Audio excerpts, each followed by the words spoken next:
God is good and August is here. The summer is winding down and with it comes the final of the class reveals for Pantheon Rise of the Fallen. The caster information is here and I want to dive in deep and uncover them one by one. Today I will be discussing the Summoner. If you're new to my channel, please consider subscribing if you're interested in Pantheon Rise of the Fallen in any fashion. Pantheon Talk is what we do, at least once a week. This week I'm going to be doing 3. I will be releasing another video as I've been regarding another asset, another nugget of information, exploring and discussing it. If you crave Pantheon related content, join us here at the NAPALm. But let's get to it. So I've had a lot of you in the community excited for the Summoner, and I decided to knock it out first. And you know I gotta do Enchanter last, guys. I just got to. The good news is that I plan on doing 1 per day, so by Friday night I should have my in-depth Enchanter video up and ready for view. Now let's get to it. The Summoner can be played by these races. The Dark Mirror, I have a feeling they're going to look really awesome as a Summoner. The Elf, the Human, and the Gnome. I think we'll be seeing a lot of Elf and Gnome Summoners running around. Let me know if you're planning to play a Summoner, what race you are thinking of being in the comments below. So what is the Summoner in Pantheon? Well, the Summoner basically reaches into pockets of reality to bring things from another dimension into this one.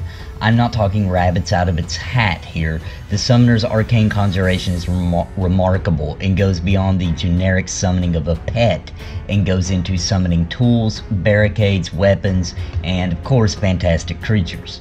The Summoner's group role is magical DPS, caster, and utility. The combat resource is mana and Archimental control. The Summoner wears cloth for armor and can use one-hand piercing, one-hand blunt, two-hand staves, and certain shields. Now let's discuss the creatures that the Summoner will be, well, summoning. They are known as mana ghosts and are pulled from the mana plane into existence in Terminus. While the mana ghosts were in the mana plane, they are pure arcane energy with no purpose or form. It is the Summoner that binds them into an elemental property of earth, water, fire, or wind. These 4 elemental types are the 4 classes that the Archimental creature can grow in and become stronger and get more abilities for that class. Of course, the Summoner will be in control as to which of the available abilities are available for the Archimental to use. Beyond that, the Summoner can create special armor and weapons for their Archimental that will improve their effectiveness and unique attributes for the Archimental. The attributes are, once again, they come in 4: power, energy, solidity, and quickness. Of these 4 attributes, the Summoner will have to choose a primary and a secondary to increase as much as possible so that their Archimental is proficient in one of these attributes. Now let's break down the different elemental Archimentals because they are each very different from one another. We'll start with the water Archimental. The water-based Archimental is a healing type that directly benefits a Summoner and or another active Archimental. This one is the only Archimental that Summoner is able to briefly have active at the same time as another Archimental type. So you can have this one out plus another. Now let's discuss the abilities of the water Archimental known as Undine. Undine is the name of the water Archimental.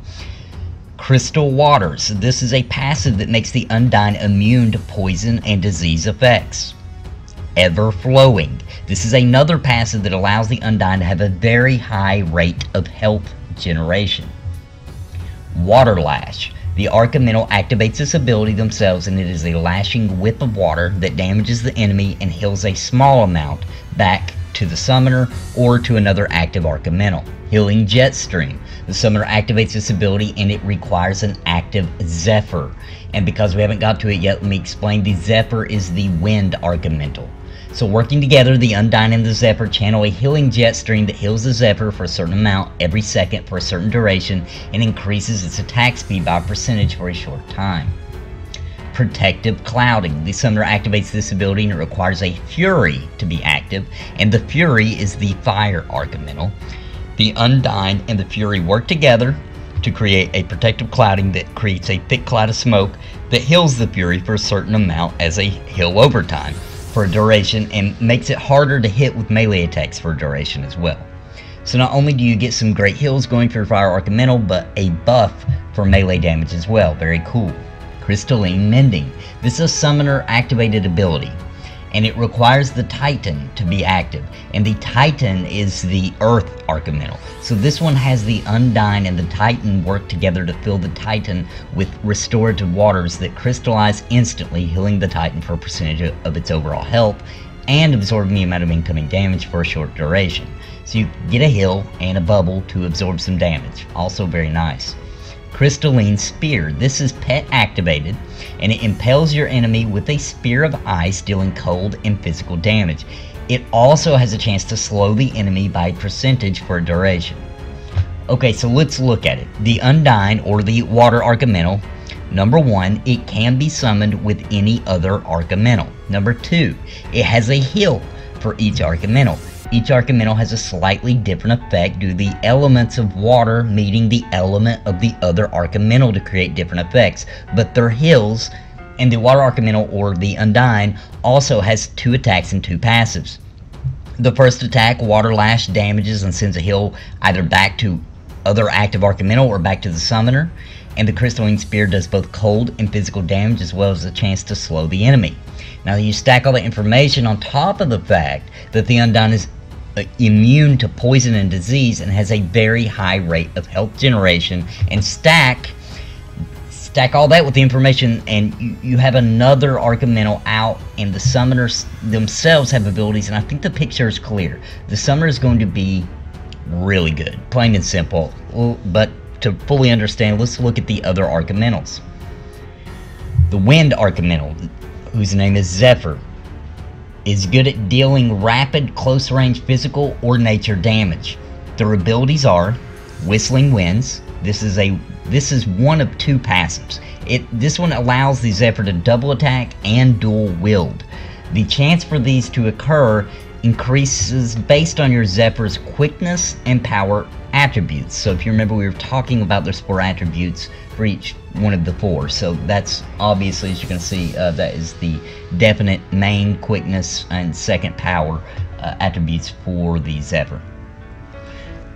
And then we have Wind Woven. This is the second passive. Because the Zephyr is wind type, it has a naturally high chance of dodging melee attacks. The chance is raised even higher with the quickness and power attributes. Wind Blade.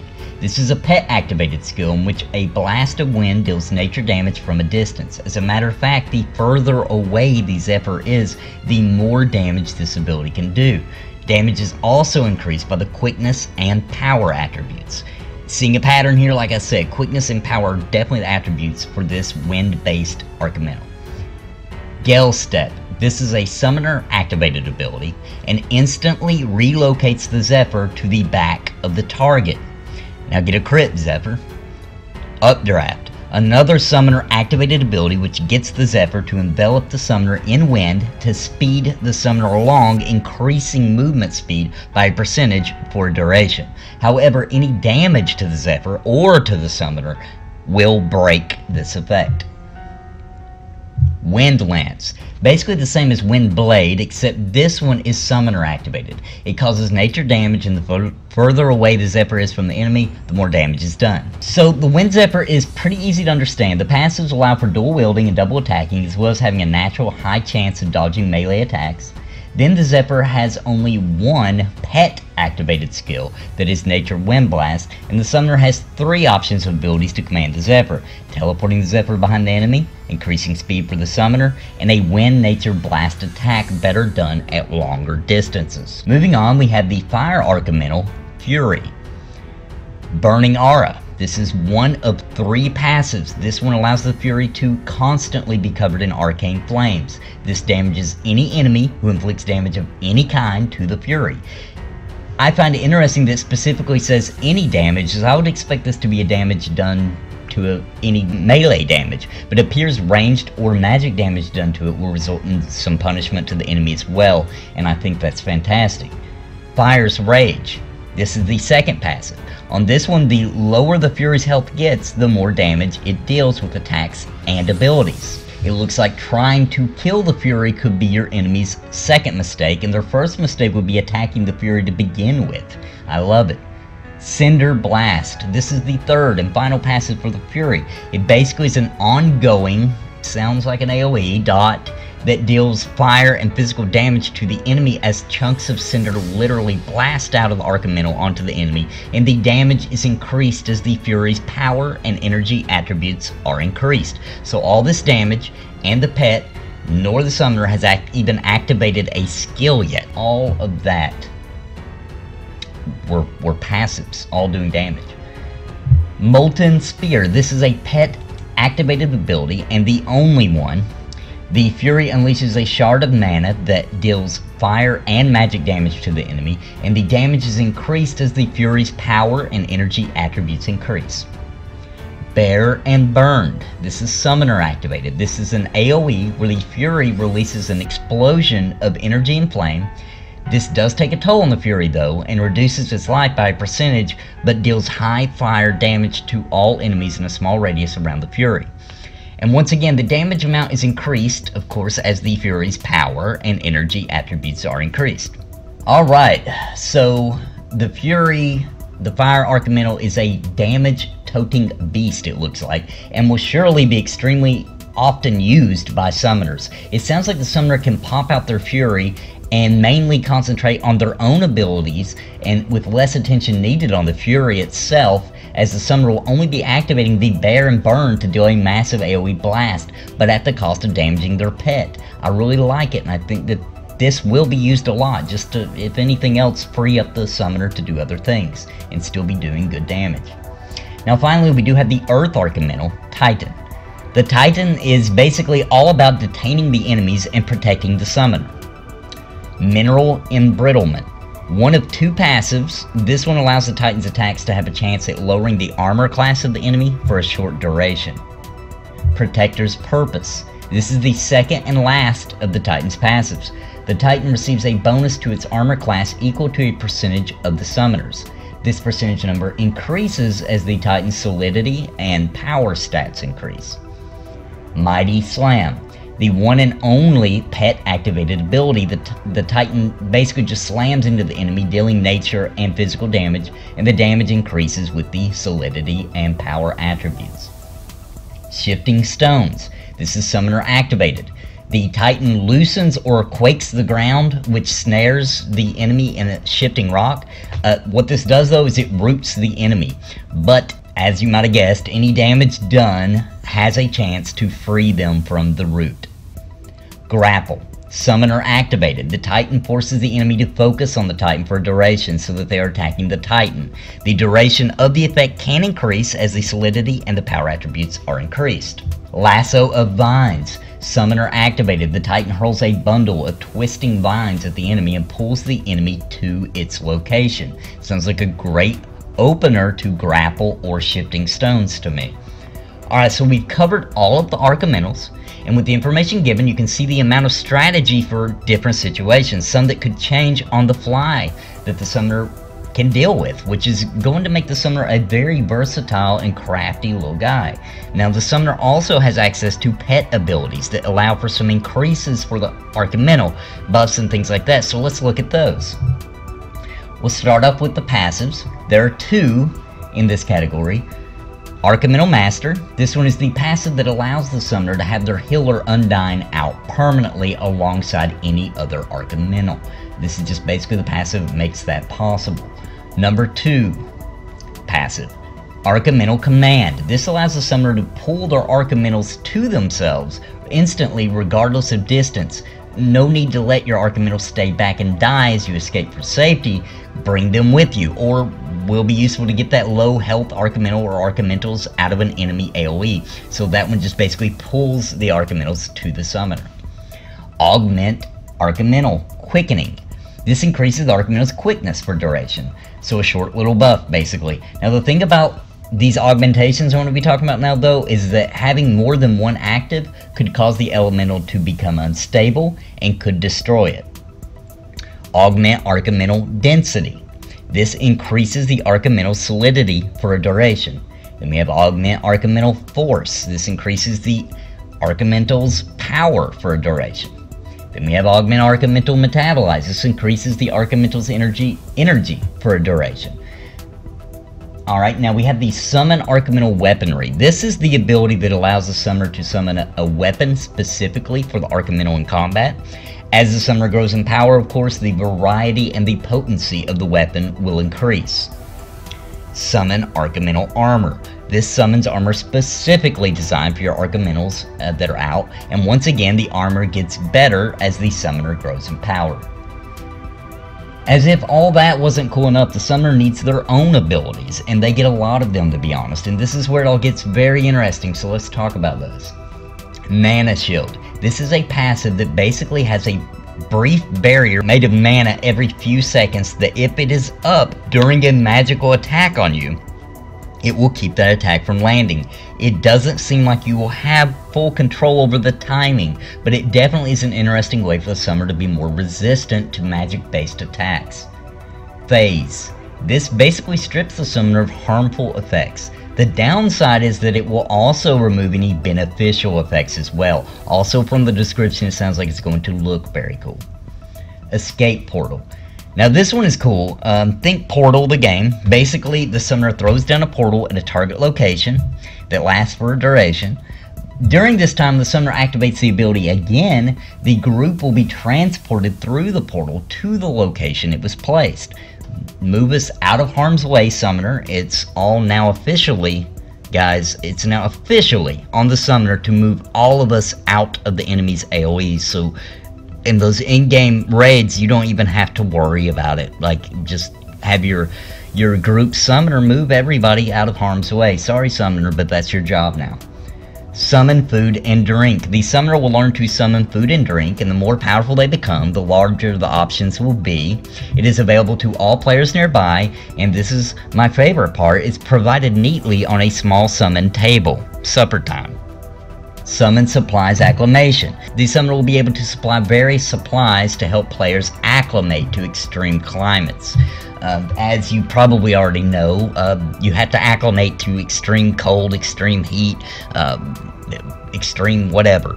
So having a summoner will be very handy, especially when you're running zone to zone to get to a certain area or what have you, because I mean, this is just going to make the summoner very popular and a much wanted member of the groups, but it gets even better as far as the summoner being wanted in groups.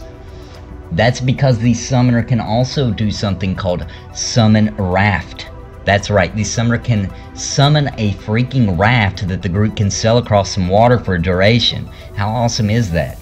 Seriously, I really love these exploration ability things that Visionary Realms is doing, and the summoner is full of it. Let's keep going. Summon Ladder. Yes, the summoner can summon a ladder so that the group can scale walls in certain locations. Summoner, thank you. Climbing rope is hard. Sorry, rogue, but I'd rather the summoner make a ladder. Thank you, still though, rogue. Summon Wall of Wood. The summoner can summon up a wall of wood to protect the summoner and its allies. If the enemy can't get around the wall, they must break through it, giving you or your group time to get out of there or get healed up or whatever. And another thing, so as the summoner gets more powerful, the types of walls gets better, so it could be more resilient. Think Summon Wall of Stone or Summon Wall of Steel. Summon Creature. Okay, here's where I just want to thank the heavens that Visionary Realms is making this game. So this summon creature is a random creature can be summoned. Is it already tamed by the summoner? No. An enchanter needs to charm it. Then it can be used in combat, so it'll be hostile when it's summoned, and unless, it's totally useless unless you have an enchanter nearby to charm it. The type and level of the creature is dependent on the summoner's level. And guys, you cannot get a summoner in your party and just farm the summoned creature for XP. They provide none. It sounds like you could, however, troll a capital city with mobs suddenly killing AFK players though. Ouch. Summon Behemoth. This is an epic ability. I mean that in the literal sense as well. It's pretty darn epic, and it also is an epic upgrade basically to the summoned creature. This one allows the summoner to evolve the summon creature ability into summoning a behemoth. What is a behemoth in a non-Final Fantasy game, you ask? Creatures of great might. Here's the deal though, you will need an enchanter once again, but the enchanter needs their epic upgrade from the charm to the dire charm skill to make the Behemoth usable in combat. Now these creatures cannot be permanently charmed and no XP when they're killed. However, once again, in a capital city, can 20 summoners and some enchanters get together and unleash an army of behemoths on the innocent bystanders? What do you guys think? Weaponize Object. Summon up a weapon to drop or hurl at the enemy. The larger the object, the more the damage, and the size is determined by level, strength, constitution, and intelligence stats. Shield of Spinning Blades. This one summons a group of bladed weapons, and they begin spinning in a circle around the summoner's ally, which deals physical damage to enemies who deal physical damage to that ally. Awesome. NAPALm. It's a really cool ability. Basically, the summoner binds a mana ghost to the target and overloads it with energy. This makes the mana ghost unstable, and after a few seconds it explodes, dealing magic damage to the target and splash damage to nearby enemies. Now I think the reason the Visionary Realms has been specific to use the word mana ghost, because mana ghost is what basically the creatures they're pulling to make their archimetals, but the reason they mention mana ghost here is they didn't want you to get confused and think that you use one of your archimetals. It's a new mana ghost specifically for this attack. Mana Boomerang. Literally, the summoner throws a blade of mana out and then it returns back like a boomerang. During this process, it damages all enemies it comes in contact with on the way out and on the way in. This ability also restores a portion of mana based on the percentage of overall damage it deals. Glacier Shard. The summoner can charge this one up, and the more it's charged, the more mana it will cost, but also the more damage it will do. When it's released, a torn shard of glacial ice is hurled at your enemy. Avalanche. This is another charged attack. The longer charge, the more mana it costs, but also the more damage. This one, however, summons a mountain avalanche to bury the enemies within so many meters of target location, doing nature and physical damage. Bladed Missiles. The summoner conjures a swarm of bladed weapons and then launches them at the enemy, dealing magic and physical damage. Reciprocation. Okay, so this one allows the summoner to redirect magic damage they received through a portal and back to the enemy. Alright guys, so that is the summoner, and what a class it is. I know that many of you are planning to play summoner, and now that we have all this information, you just have to be ready to explode with angst. I mean, the summoner has a ton of exploration utility. They look to be a massive damage dealer. They can stun, they can root, they can tank a bit with the Earth Archimetal. I mean, the summoner is the jack of all trades, master of none of Pantheon. I'm excited to party up with all you summoners in the future. What do you all think? What is your favorite part of the summoner? Are you thinking of playing one? Already knew that you were going to play one before the class reveal? Deciding to right now? Let me know in the comments below. Thanks for joining me as I broke down the information on the summoner, and if you haven't already, please consider subscribing to my channel for more. Next up is the wizard. And real quick before I shut up, if you are still watching, thank you for your support. Thank you for being a member of the NAPALm channel. And from the bottom of my heart, I make this content just for your satisfaction. As my channel is growing, I want to increase the level of content available on my channel, and I hope you will join me on that journey. As of the time of this recording, I am nearing 1,000 subscribers, which is a milestone I didn't expect to reach until at least the end of the year. So if you are willing, please consider sharing this video on your Facebook, Twitter, or anywhere else, and let's get this channel beyond the 1,000 subs. I have a very special surprise for the channel to celebrate hitting 1,000 subs, and I can't wait to show it to you. But I blabbed on enough. Thank you once again, and I hope you will join me for the Wizard in-depth look. God bless, and happy gaming.